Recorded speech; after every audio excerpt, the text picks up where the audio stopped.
Quem está feliz? Mais ou menos. Casou agora, irmã? Irmã está feliz de verdade, aquela ali. Meu Deus. Estou muito feliz hoje. Eu vim acompanhado do meu filho, José, e a palavra que Deus colocou no meu coração nessa noite, justamente, o envolve duplamente. Primeiro, que eu vou falar sobre a história de José na Bíblia, e segundo, porque nós vamos tocar muito no assunto de paternidade. Uma coisa que eu aprendo muito com meus filhos, e uma coisa que eu entendi uma vez, obrigado, querido, foi que você não pode mostrar para uma criança aquilo que você não tem intenção de dar. Quem tem filho pequeno aqui? Se tem filho, imagina vocês levarem seus filhos de vocês no Dia das Crianças. Dia das Crianças, tá todo mundo falando na escola, tá todo mundo comentando, é Dia das Crianças, liga a televisão, Dia das Crianças, né? No Dia das Crianças você leva o seu filho numa loja de brinquedo. Só que você não tem o dinheiro para comprar, você está levando só para ele ver. Você acha que isso existe? Você pode mostrar algo para uma criança que você não tem a intenção de dar? O que vai acontecer com essa criança? Ela vai revoltar, ela não vai entender. A criança não tem capacidade emocional, intelectual para entender essas coisas. E uma vez eu estava comendo chocolate na sala de casa e eu escutei minha filha chegando, a Júlia, e eu rapidamente escondi o chocolate. Já contei essa história algumas vezes, as pessoas riem, mas não é por egoísmo, não. É porque quem tem filho pequeno sabe que quando está próximo ao almoço, à janta, você não pode dar doce. Senão ele não vai comer. Tem coisas que você só vai entender depois se for pai ou mãe.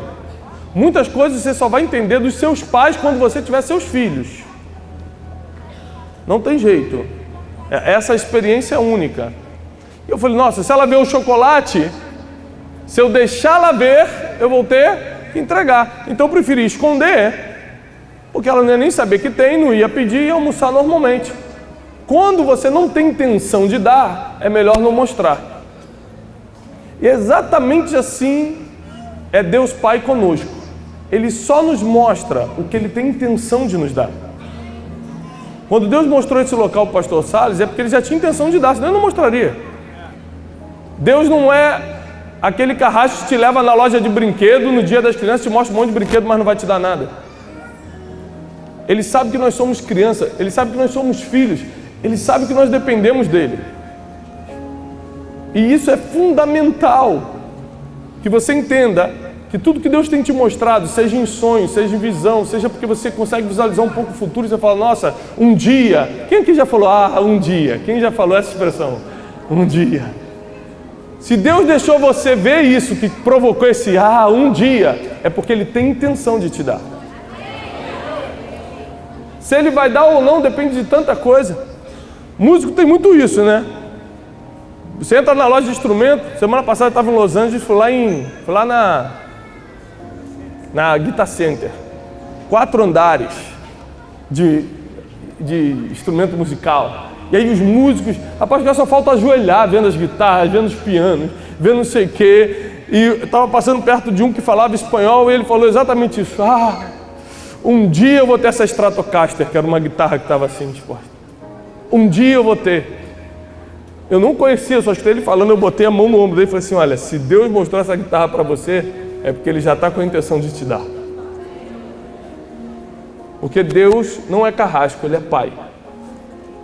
Ele tem te mostrado coisas, Ele tem te mostrado o futuro, porque Ele sabe que Ele pode te dar isso.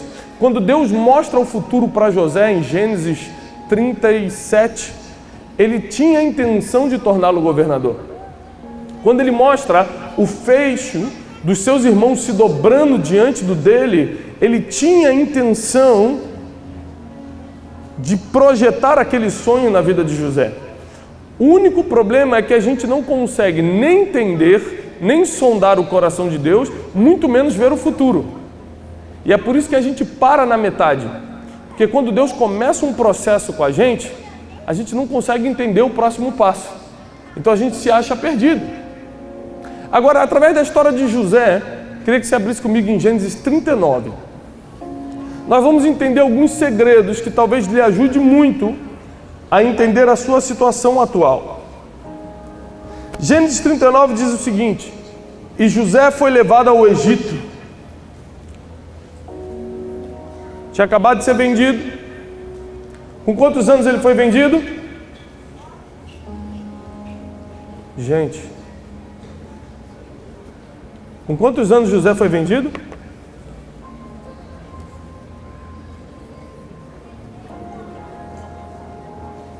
Meu Deus. Aos 17 anos. Anota aí para você nunca mais esquecer, irmão. É uma das histórias mais famosas da Bíblia, é top 5 da Bíblia essa. Anota aí. Até porque tudo que você não anota, você esquece depois. A neurociência já comprovou que você só retém 13% daquilo que escuta. Ou seja, amanhã, domingo, você só vai lembrar de 13% do que eu falei aqui hoje, durante 1 hora para você. A não ser que você anote. Na segunda-feira você não vai lembrar de nada. Então, sempre quando você considerar importante algo que você está aprendendo, tome nota. Você vai ver que todos os homens e mulheres se destacaram, anotavam muito. Eu ando com um bloco de notas, que às vezes eu estou em algum lugar e me dá um insight, uma ideia, eu paro e anoto aquilo. Às vezes Deus me dá uma palavra, eu paro e anoto. Porque eu não me acho suficientemente inteligente para escutar uma palavra de Deus e achar que eu vou lembrar 1 hora depois. Eu anoto. Às vezes alguém me conta uma história que está me ensinando alguma coisa, eu pego, paro e anoto na hora. Eu falo, posso anotar isso que você está falando? Posso. Várias vezes. Porque eu sei que senão eu só vou reter 13%, eu quero reter tudo. Porque eu sei que quanto mais informação eu tiver, mais Deus vai poder me usar. José foi vendido aos 17 anos.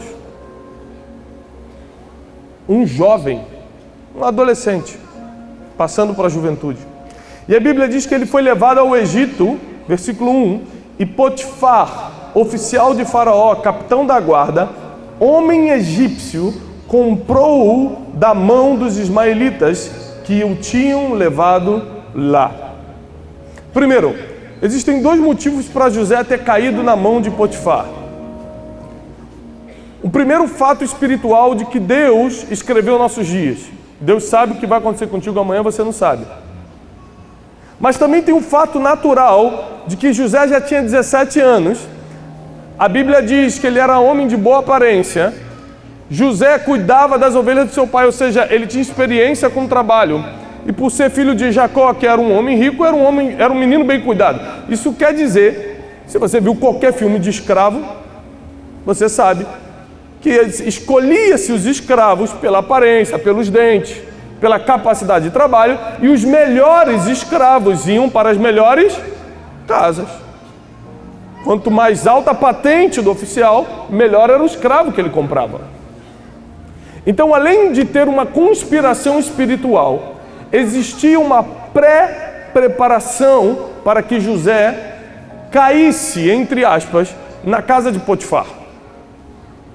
Ele vai para a casa de Potifar e o versículo 2 diz: e o Senhor estava com José, e ele foi homem próspero. Está falando que o escravo foi homem próspero. Por que escravo? Porque eu não estou onde eu queria estar. Porque por preço de dinheiro me venderam a um lugar que não é minha terra, mas nessa terra eu sou próspero. Eu não queria estar aqui, eu não sou daqui, me compraram com dinheiro, mas onde eu estou, eu prosperei.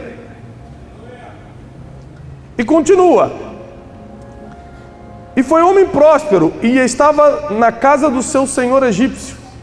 Vendo, pois, o seu senhor que o Senhor estava com ele, ou seja, Potifar, percebendo que Deus estava com José, que tinha uma graça na vida de José, que tinha um favor na vida de José, e tudo o que fazia o Senhor prosperava em sua mão, José achou graça em seus olhos e servia-o.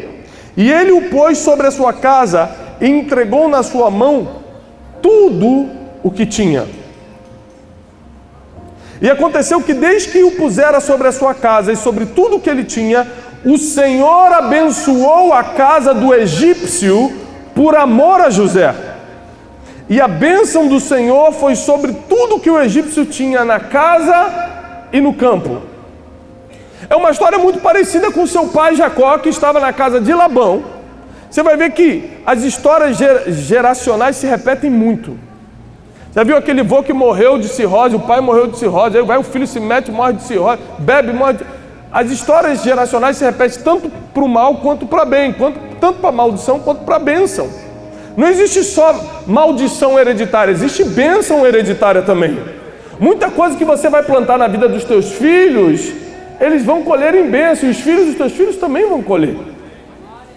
E a Bíblia diz que o pai de José, Jacó, trabalhou na casa de Labão e Deus prosperava Labão por amor a Jacó. E tudo que Jacó fazia, Deus prosperava. E Labão se tornou um homem rico porque Jacó estava ali. Então Labão falou, olha, não sai da minha casa porque Deus tem me prosperado por causa de você. Existem pessoas, existem jovens que Deus vai inserir em lugares que eles não queriam estar. Eles vão até se sentir vendidos por estarem nesse lugar. Mas é que toda uma geração precisa ser alimentada pelo que vai sair da mão dele.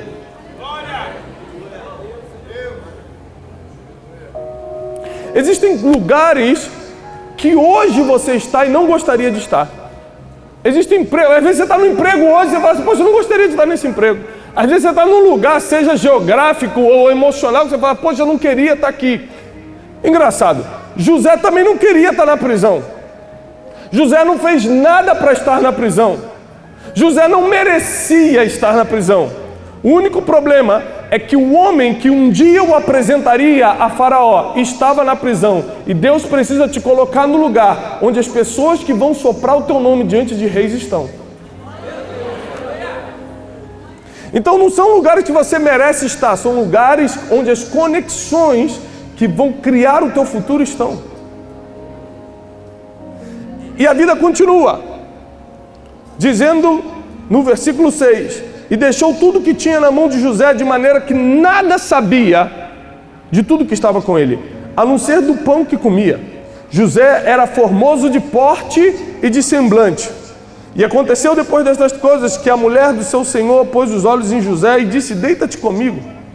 Mas ele recusou e disse à mulher do seu senhor, eis que o meu senhor não sabe o que há em casa comigo. E entregou em minha mão tudo o que ele tem. Ninguém há maior do que eu nesta casa. Repare que essa mesma frase vai se repetir anos depois, quando o próprio Faraó fala, ninguém será maior do que você no Egito. Somente quando eu estiver sentado no trono eu serei maior do que você. Repare que não importa a fase de vida que ele está, as frases de poder, de governo eram as mesmas. Tem gente que está sempre esperando, é o dia que Deus me levantar. Porque se um dia, daqui a 20 anos, Deus me usar, a partir do momento que Deus soltou a palavra sobre a tua vida, já começou a acontecer. Não importa se você está na casa de Potifar, na prisão ou sentado no trono. Mas continua. Porém ele recusou e falou, ninguém é maior do que eu nessa casa, e nenhuma coisa ele me proibiu, senão você, que é a mulher dele. Como eu faria tanta maldade e pecaria contra Deus? Olha o que ele fala. Ele começa primeiro a elogiar Potifar. Olha o seguinte, Potifar confiou tudo na minha mão. Não tem ninguém maior do que eu nessa casa. Eu sou o chefe da casa. Eu era um escravo dias atrás, vendido.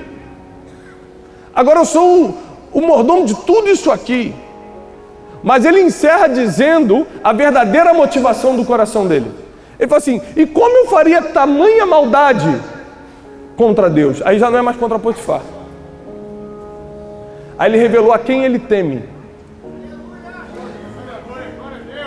Primeiro ele revelou a quem ele estava agradecido. Depois ele revelou a quem ele temia. Falou assim, primeiro Potifar, eu sou muito agradecido, eu não posso fazer isso. Ele me botou como chefe de tudo. Segundo, como eu faria tamanha maldade contra Deus? E nós sabemos que isso aqui não foi uma vez, a história vai se repetir. Porque antes da tentação vai vir a distração. Você que é jovem, anote isso. Estou te dando uma chave muito importante. Eu fui dirigindo agora de Los Angeles para Las Vegas, com um rapaz da minha equipe. A gente botou no Waze. E aí deu 4 horas e 50. A gente falou, mole, vamos embora, vamos dirigindo. Aí na primeira hora vem um Starbucks assim, Starbucks, cafezinho, né? Vamos parar? Vamos, para. Aí toma um café, sai. Passa 1h30, você está com fome? Não sei, mais ou menos. Aí tem uma hamburgueria chamada In-N-Out. Falou, vamos parar nessa. Falei, não, cara, a gente acabou de tomar um café. Falou assim, mas essa só tem na Califórnia. É a nossa única chance. Então vamos parar. Aí paramos. Aí fica mais uma hora. Aí sai. Aí vai agora, ai, vontade de ir no banheiro. Ou seja, as distrações do caminho fizeram a gente fazer em 8 horas um caminho de 4 horas e 50. Na verdade, a gente não aguentou o caminho todo, a gente teve que dormir na estrada. Tomamos um prejuízo de ter que pagar um hotel na estrada por causa das distrações. A distração, ela tem uma função, ir te enfraquecendo e te afastando do destino, para que um dia a tentação tenha mais força do que você mesmo.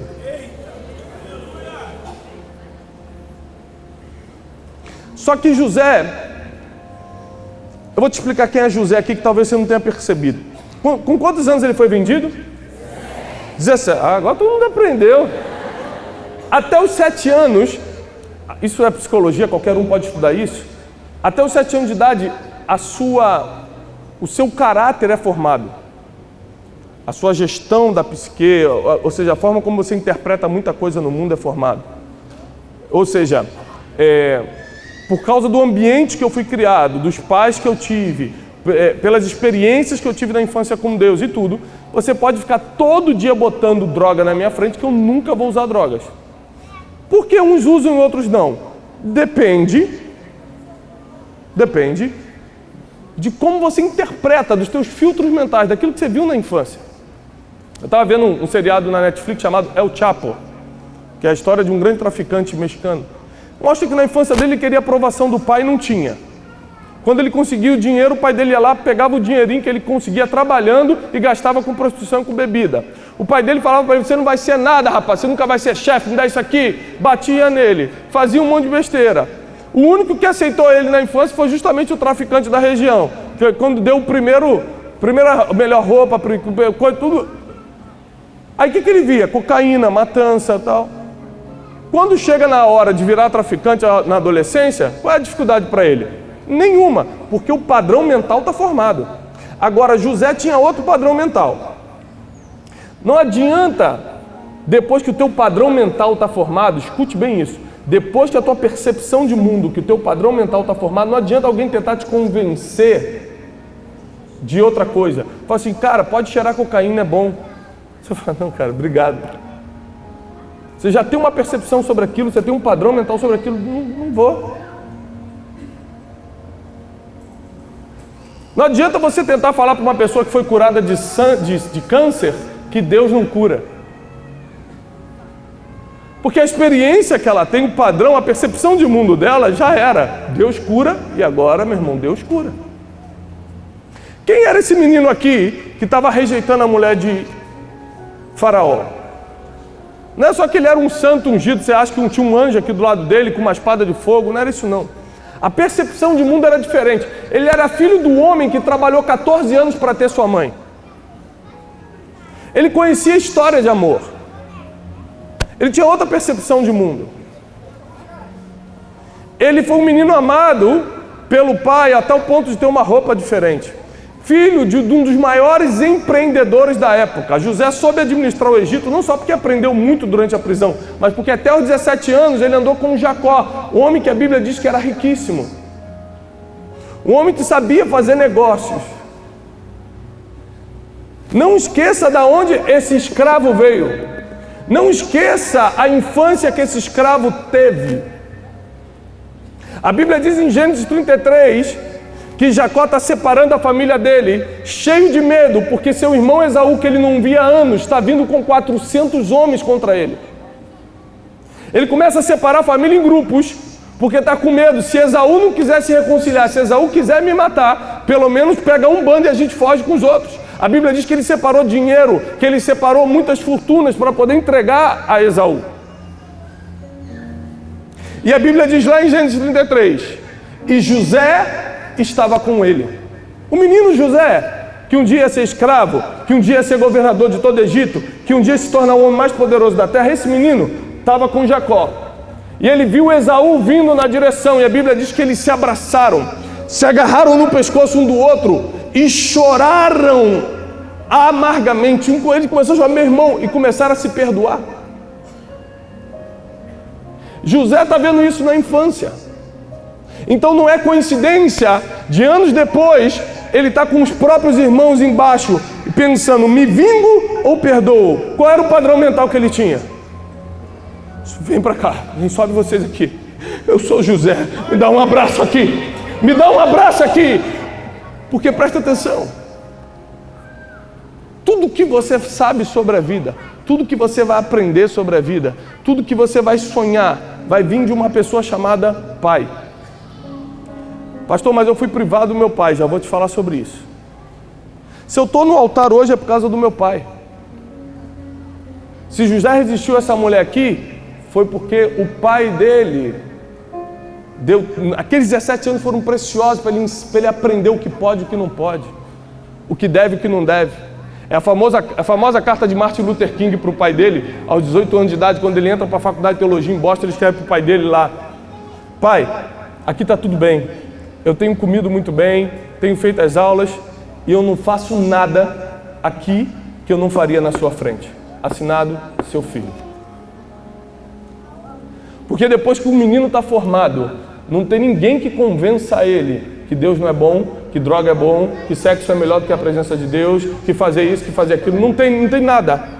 Que ideologia de gênero. Tem gente que pergunta, tu está preocupado com teus filhos sobre ideologia de gênero? Não, eu falei, não, estou preocupado em eles se apaixonarem pela glória de Deus. Se eles se apaixonarem pela glória de Deus, pode contar para eles que história for, que eles não cola mais.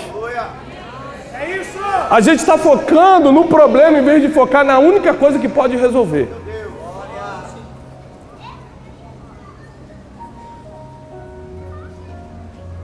José, ele vai se tornar um homem mais poderoso em poucos anos, só que ele não sabe disso.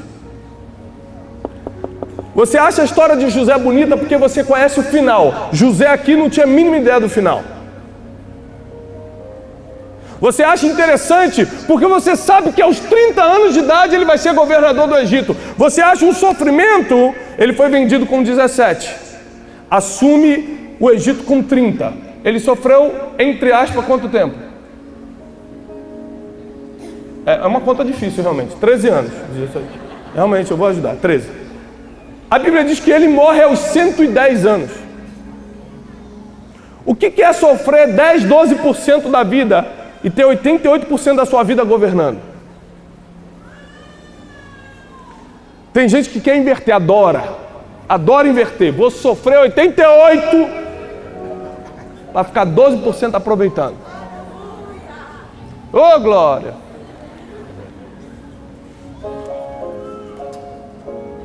Porque os padrões que vieram da nossa infância, a forma como nós fomos criados, determinaram o que a gente fez na adolescência. O que a gente fez na adolescência determinou os próximos 20 anos. Então hoje eu tenho 36 anos, eu não sou fruto da oração que eu fiz ontem, eu sou fruto do que eu plantei na adolescência. Você fala que o homem de Deus está quanto tempo no ministério? Estou desde que eu nasci, irmão. Porque é um processo. Cada não que eu dei, cada sim que eu falei no altar, cada passo que eu dei para trás, quando Deus me pedia, vem para trás. Cada vez que eu fui para a esquerda, cada isso contou para que hoje você esteja onde você está. Com José foi exatamente isso. Ele era filho de um homem que preparou na sua casa um ambiente para ele ser governador, ainda que nem tivesse ideia disso. Eu, Jesus, o Todo-Poderoso que está sentado à destra, que vocês me adoram, que vocês cantam todo domingo, cantam música. Então, eu, Jesus, eu não faço nada que eu não veja o Pai fazer. Eu preciso que o Pai me mostre como faça. Então, quando os discípulos estavam cansadinhos e dormiam, ele ia para o monte para ouvir, escutar e ver o Pai, para que no outro dia ele tivesse as instruções de como, quando, por que fazer as coisas. Só que nós temos uma geração que, ao contrário de José, não teve essa base não aprendeu, não teve um pai para ensinar o como fazer.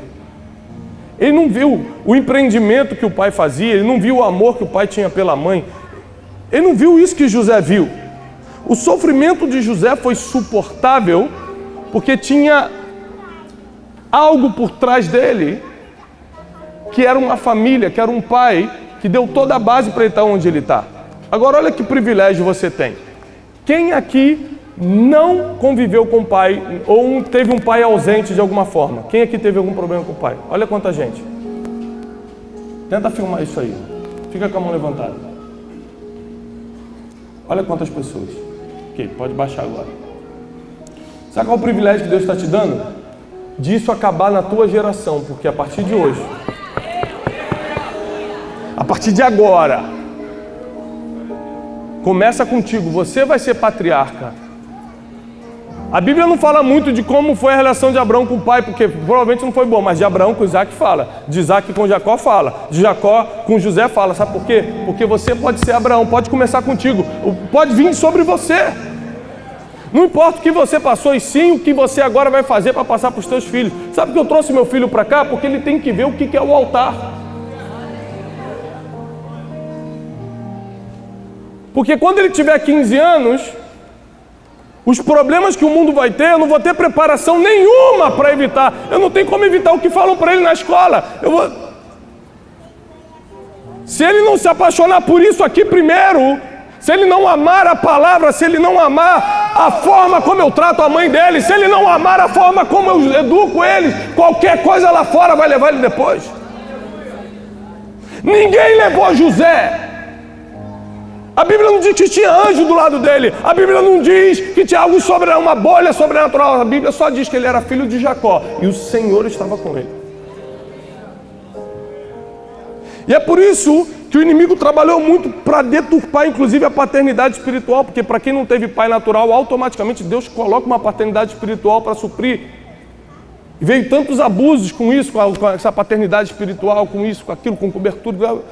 Porque tudo que é verdadeiro, o inimigo começa a levantar um monte de falso para confundir. Se Deus quer levantar um apóstolo na geração, o inimigo ordena 2000 de um dia. Para virar moda, para ser comum e confundir as pessoas. A Bíblia continua dizendo que José, não tocou na mulher de Potifar. Vou pular essa história para ir ganhando. E aconteceu, versículo 19. Ouvindo o seu senhor as palavras de sua mulher, o que falava, dizendo, conforme a estas mesmas palavras me fez teu servo, a sua ira se acendeu. E o senhor de José o tomou e o entregou para a prisão, no lugar onde os presos do rei estavam encarcerados. Assim ele esteve ali na casa de cárcere. José foi preso injustamente.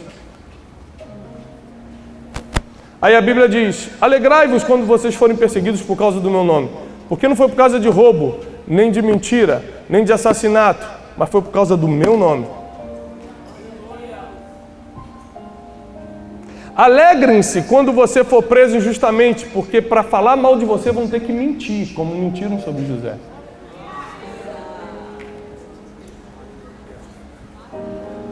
Para falar mal de você vão ter que mentir. Aí a Bíblia diz que tudo bem. Entregaram ele na prisão. Versículo 21. O Senhor, porém, estava com José. E estendeu sobre ele a sua benignidade, deu-lhe graça, favor aos olhos do carcereiro mor. E o carcereiro mor entregou na mão de José todos os presos que estavam no cárcere. E ele ordenava tudo o que se fazia ali. E o carcereiro mor não teve cuidado de nenhuma coisa que estava na mão dele, porque o Senhor estava com José. E tudo o que ele fazia, o Senhor prosperava. José começou a entender que é o seguinte, já entendi. Não faz diferença se eu estou na casa de Jacó, se eu estou vendido num buraco, se eu estou ali sendo vendido para Potifar, se eu estou na casa de Potifar, se eu estou na prisão, o Senhor está comigo e eu estou governando. Ele percebeu que a promessa era mais forte que as circunstâncias. Mas a gente foca tanto na circunstância. Não, eu estou preso, Deus não está me vendo aqui na prisão. Não, claro, você tem que ficar um tempo aqui para conhecer o cara que vai te apresentar a Faraó. Só que Deus mostra o destino, mas não revela o processo. E como você não consegue ver o processo, o próximo passo, você se desespera e se revolta contra Deus. Ou então quando vem a distração, como uma mulher de Potifar, você fala, quer saber? Essa vida injusta, eu vou me lançar.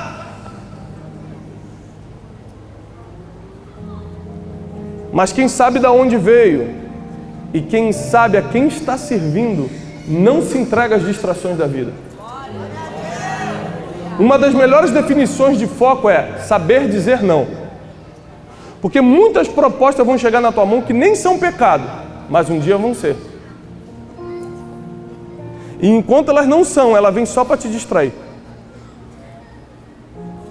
Existem muitas situações que parecem ser maravilhosas, mas é só para atrasar você no caminho, para que você não chegue no destino a tempo. É aquele Starbucks da estrada, fala, meu Deus, que café delicioso, vou parar só. Já atrasou mais meia hora. Foi gostoso? Foi, mas atrasou o destino. Deus vai ter misericórdia, vai me deixar chegar no destino? Vai, mas vai chegar atrasado.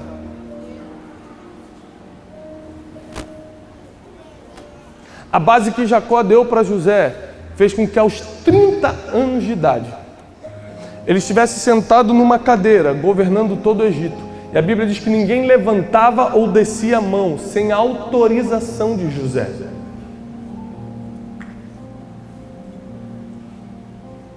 Quando Deus começa a contar a história de Jacó, ele primeiro cita o nome de José.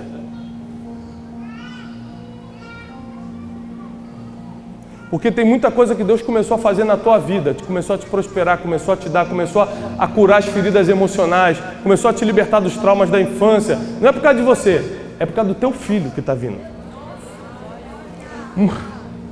Muita coisa que Deus fez na vida de Jacó, muita coisa que Deus fez na vida do teu pai foi por causa de você, cara. Muita coisa. Muita coisa que Deus fez na vida do meu foi por causa de mim e dos meus irmãos. Muita coisa Deus começou a fazer na vida de Jacó para que José tivesse o conhecimento e não caísse no que provavelmente o próprio Jacó cairia.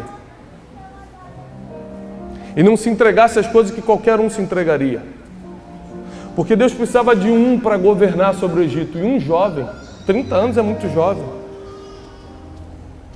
Deus precisava de alguém para alimentar aquela geração. José foi o homem, foi o jovem que alimentou uma geração inteira. A terra estava em fome, todos vinham comer na mão de José. E as pessoas já não tendo mais dinheiro, porque a fome se estendeu, começaram a vender não só as suas terras, mas a si mesmos. E a Bíblia diz que José comprou as terras e as pessoas. Não tem registro histórico de um homem que foi mais poderoso que José, porque nunca um homem comprou terras e pessoas. Hoje o homem mais rico do mundo tem empresas, não tem pessoas. José tinha tudo. Assim que, entenda bem, a Bíblia diz que se teu pai e tua mãe te abandonarem, o Senhor jamais vai te abandonar. O maior privilégio que você tem é que às vezes você não pode crescer com teu pai, mas o próprio Deus, que não deixa o órfão, não deixa a viúva, não deixa o desamparado, não deixa o pobre sozinho. Cuidado com quem você mexe, que Deus sempre vai estar do lado do mais fraco. Ele não deixa o mais fraco sozinho, ele desce e ele mesmo assume. Vem que eu mesmo vou ser teu pai. Eu mesmo vou cuidar de você. E você pode ver que nunca faltou nada. Que Deus veio te protegendo até aqui. Que Deus veio te colocando as coisas na mesa para você até aqui. E hoje é um dia de você deixar para trás a dor que tem que deixar, o sofrimento, o trauma que tem que deixar, porque vai começar por você a bênção da sua família. Se antes não começou pelos seus pais, vai começar por você. Deus te trouxe aqui porque não importa a sua idade. O processo de José começou aos 17 anos. Quanto mais cedo começar o processo, mais rápido você reina. Mais jovem você senta no trono. O processo é inevitável. Tem gente que faz campanha na igreja para fugir do problema, só que é processo. Então ele fica fazendo campanha na igreja e atrasando o dia do governo. Imagina se existisse campanha na época de José. Ele ia fazer campanha para não ir para a prisão, campanha para não ser perseguido pela mulher de Faraó, campanha dos 7 dias para Potifar. Ou seja, nunca ia se cumprir nada na vida dele, porque ele estava sempre fugindo do processo.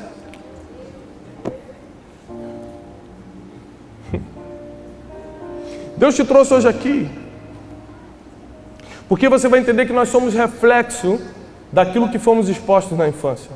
Nossa percepção de mundo, a forma como nós vemos as coisas. José se tornou o que se tornou por 2 coisas: pelo que aprendeu com o pai e porque o Senhor era com ele. São 2 coisas que eu preciso hoje entender. Que daqui a 10 anos, eu tenho 46, meu filho tem 15. Hoje ele tem 5. Vai fazer 5. Então, se eu não for pai dele agora, se eu achar que meu ministério é mais importante que a paternidade que eu tenho, se eu achar que meus seguidores, que isso ou que aquilo é mais importante que ficar em casa pastoreando meus filhos, daqui a 10 anos a conta vai chegar. E eu ainda vou ser novo, vou estar cheio de vontade de servir a Deus, mas meus filhos não vão estar comigo. Porque o que eu atendo de gente que hoje é influente, que hoje são homens e mulheres de Deus, mas os filhos não querem estar com eles, são muitos. São muitos. Nós não seremos assim. O projeto de Deus, do início ao fim, foi de pai para filho. Deus tem uma responsabilidade contigo em relação aos teus filhos. Você pode ver que tudo que o inimigo faz, toda a trama do maligno é para tirar o pai de casa. Porque o inimigo não precisa destruir a família se ele tirar o pai de casa. Se ele tirar o pai de casa, ela se auto-implode, a família se destrói. Fica sem provisão, sem destino, sem proteção. Quando o inimigo começou a ver que nem Jesus fazia algo sem ver o próprio pai fazer, ele começou a entender que a figura do pai precisava ser atingida. E é por isso que está vindo toda essa ideologia, todo o homossexualismo, os direitos iguais. Ontem eu fui jantar num restaurante caro com a minha esposa. Aí quando chegou a conta, a menina veio e me deu. Eu olhei para ela sério e falei assim: por que você me deu essa conta? Mas falei assim com ela: ué, porque a menina deu um passo para trás e falou: porque o homem que paga. Eu falei: o quê? Você está me discriminando? Chame o gerente, por favor. Não estou acreditando que você está falando isso aqui, moço, o que está acontecendo? Eu falei assim: por que você deu essa conta para mim? Vocês não têm direitos iguais? Nós não somos todos iguais aqui? Aí ela começou a ver que eu estava brincando, foi se acalmando, mas entendeu o que eu quis dizer. Existe toda uma trama do inimigo para ir roubando a figura do homem, para que o filho perca a identidade e uma geração fique sem alimento.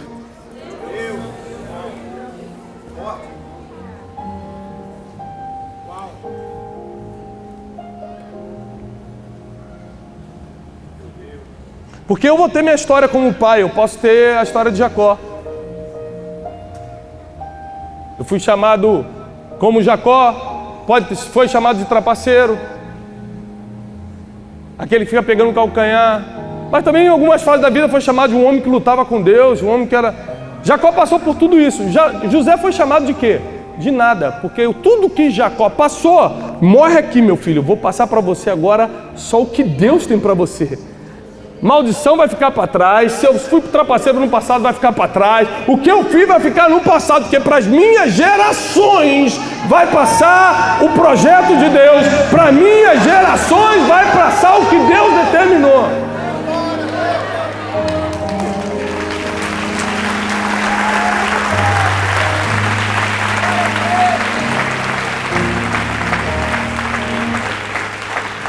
Com 17 anos, vou repetir o versículo. Com 17 anos, versículo 1 do 39, nós já lemos. Versículo 2. E o Senhor estava com José e foi homem próspero. Com 17 anos, ele é comprado por Potifar e se torna um homem próspero. Aí a Bíblia diz que anos depois ele tem um filho.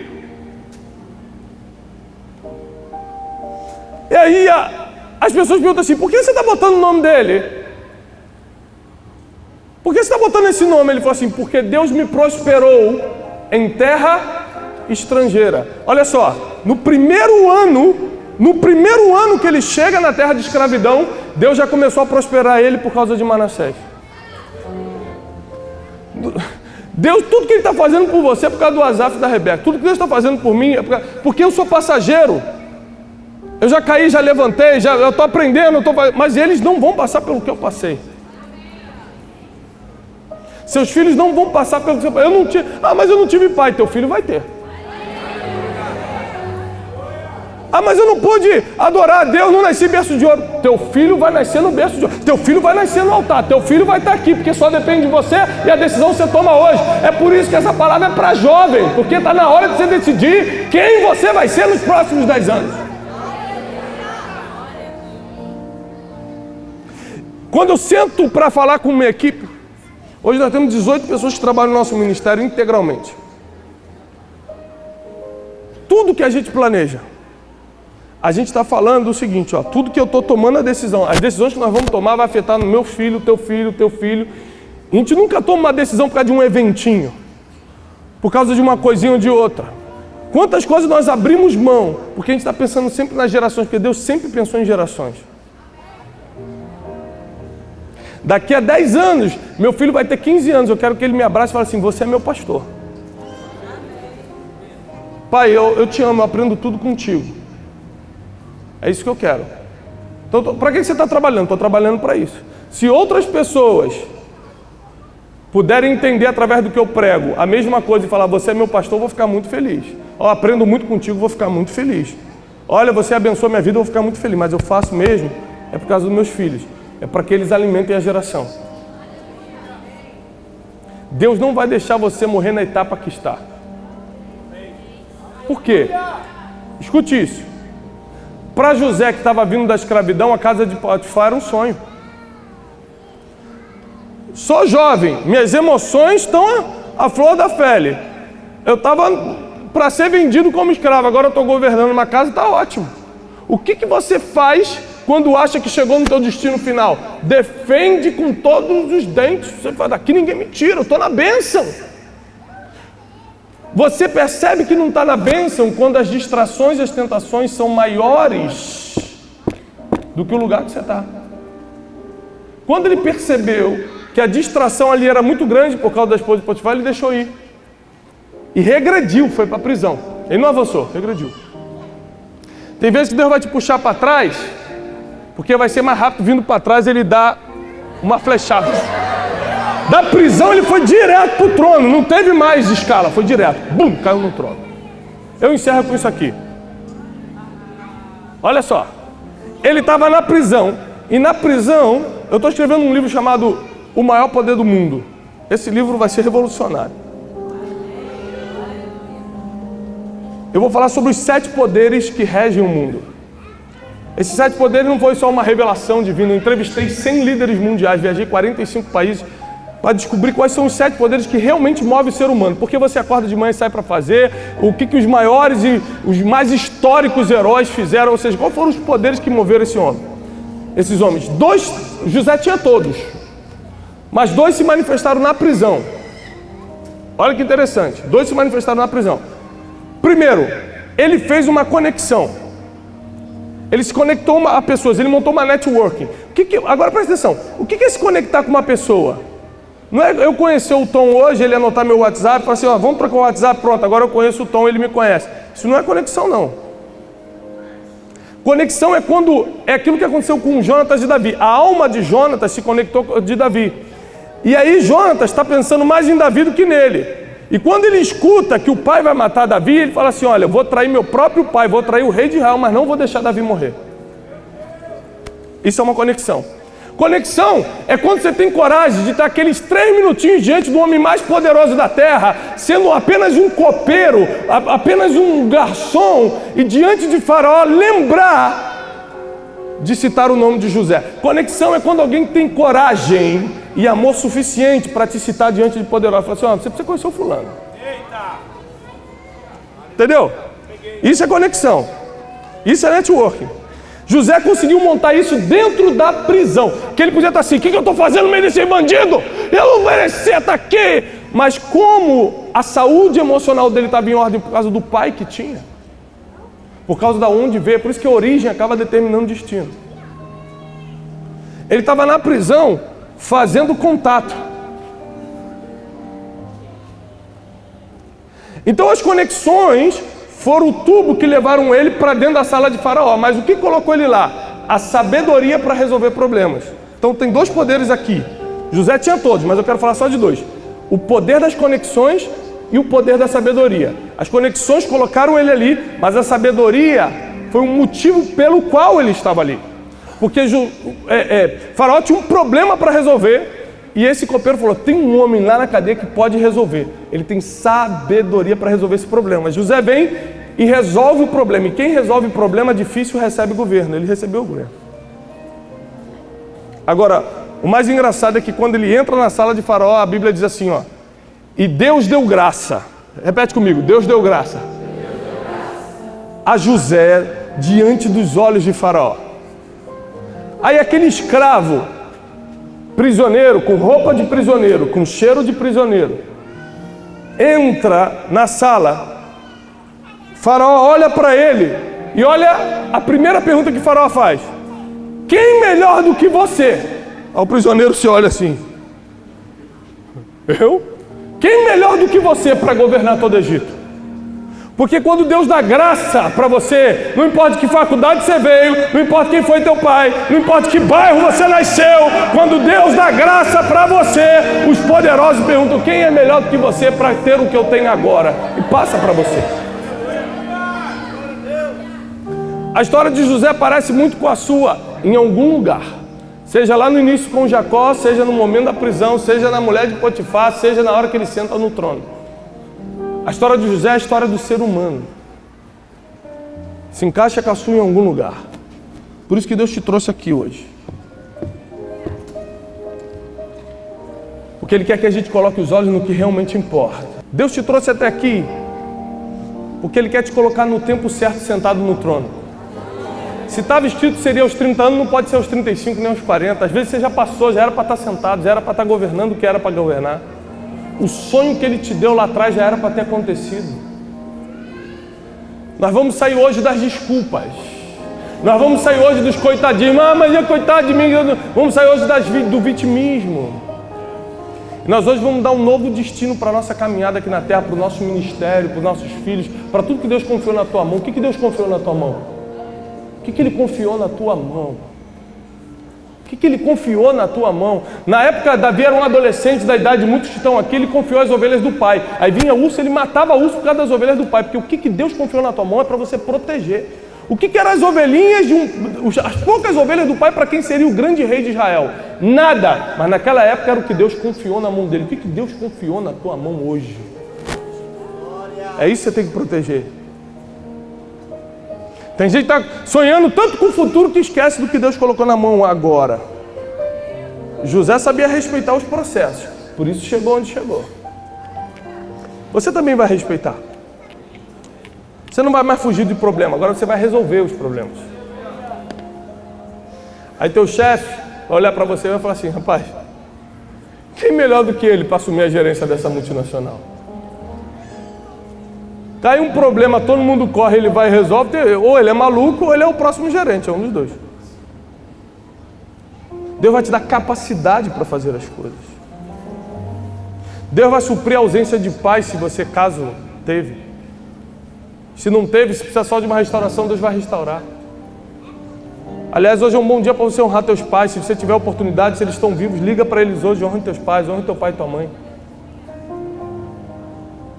Eu deixo sempre meus filhos verem como eu honro a vida dos meus pais, para que eles saibam. Porque quando ele tiver 17 anos, o mundo pode apresentar o que for para ele, ideologia de gênero, já vai ser tarde demais. Eu falo: diabo, já era. Eu já ensinei. Eu fui pai dele, agora eu quero ver você mudar a cabeça dele. Agora eu quero ver você falar que isso aí é melhor do que a glória de Deus, é melhor do que o altar, é melhor do que o amor da família. Quero ver você mostrar, quero ver.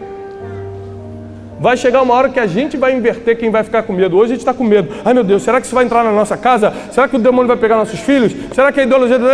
Hoje a gente está com medo. Vai chegar um tempo que o diabo vai ficar com medo da gente. Porque a gente vai treinar nossos filhos e vai botar eles na rua.